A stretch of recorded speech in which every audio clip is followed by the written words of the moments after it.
Jim, welcome to Talk Satellite. Hey, thanks. Good to be with you, Kevin. Can you give us a quick update on Ultisat as a company and how you see your new role playing out? You must be delighted to have this opportunity. Yeah, it is a great opportunity. Ultisat is a company that's built, got a great legacy, got a great history, and since its founding, it's been a company that's centered on serving people who serve people in hard places around the world. David Myers has been a great leader for the company over the last stretch, and now that he's moved on, it's a great opportunity. I feel like for me to come in and ride the legacy and make some changes along the way and prepare us for kind of the next generation of who we are. So we've adopted into the changes of the industry, primarily with LEO introduction, and we've historically been a GEO primary house, but we quickly pivoted, and LEO has become a central part of our capability offering now. And so we've really ramped up our capability to deliver not only GEO but also LEO, and now we've introduced some other things that we'll talk about here soon.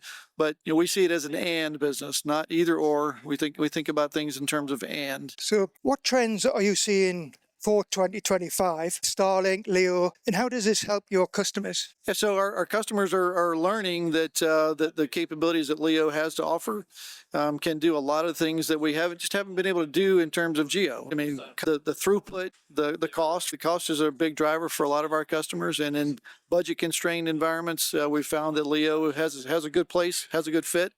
But it's not the only solution. We've seen a little bit of a pendulum swing kind of pretty far to the LEO side of things. But we're also seeing some customers come back and say, okay, well, we swung a little too far, maybe in some cases. And so now it's a GEO and a LEO situation. We've also got some pretty exciting wireless capabilities, both on the LTE 4G side, that now you combine GEO, LEO, and a wireless capability into a single package. Now you've got real PACE-enabled, resilient communications capabilities that haven't really existed before. Because of these trends, what services, products are Ultisat developing for the market? Yeah, so we're pretty excited about our new suite of kit. It falls under the Sigma Gemini family of products.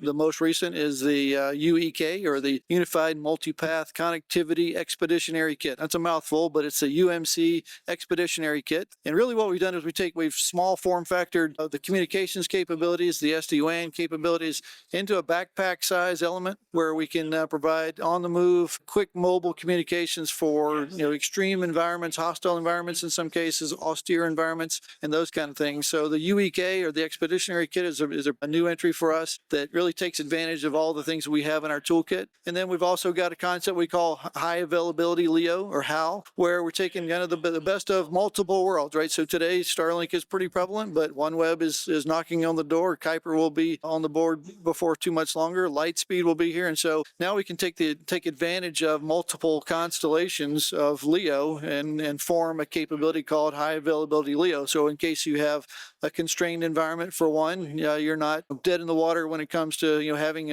access to LEO capabilities. Rivada, great news that you are utilizing and becoming a reseller.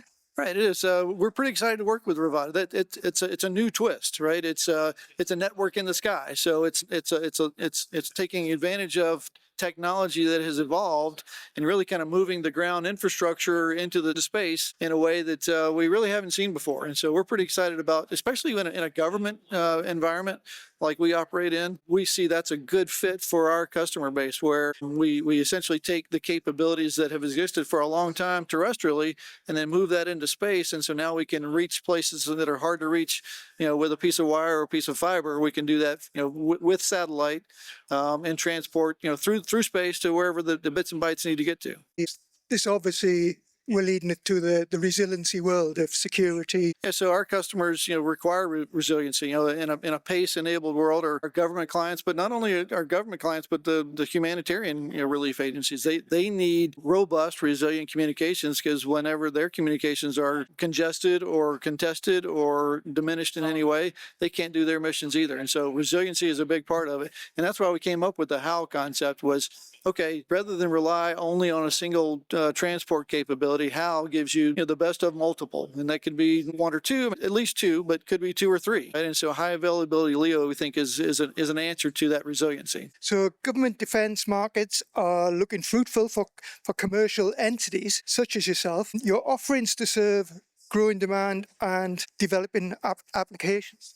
Yeah, so the government space is hard. I mean, you've got to have things like approved accounting systems. You've got to have contract vehicles. You've got to have people who understand the customer environment. So if you were successful in the commercial world, doesn't mean you can quickly become successful in the government world. And so our legacy has been built on doing work for the government, not only the U.S. government, but international governments, NATO, and other European government agencies. And so those that think that they can just step into this space and be successful because they were commercially successful doesn't mean that that's an easy step for them. And so I think we've got the reputation, we've got the contract vehicles, we've got the technology capabilities that are pretty high barriers to entry for those that are trying to move into our space. Where's Ultisat heading and the market? Yeah, so the market continues to evolve. Every day there's a news splash that says there's either a new capability or someone who's developing a new constellation speaks up and puts a news splash out. And so I think it's a great time to be in our space doing what we do.